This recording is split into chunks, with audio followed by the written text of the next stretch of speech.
Dami kong white hair, guys. Eee. Daanin sa kulay ng buhok. Ayan, nagbukas ako ng konti. Hindi ko masyado sinara. Ang init eh.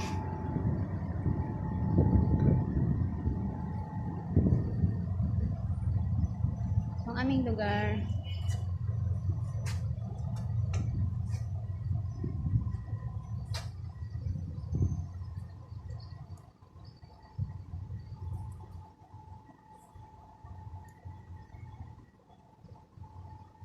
Yan guys. Sobrang init dito.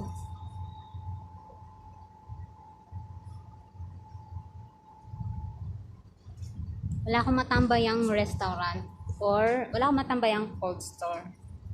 Actually guys, lahat sarado na ng cold store dito. Ayan. Sarado na yung mga shop na katabi namin. Sa sobrang hirap gawa ng pandemya. Thanks for watching guys. Bye!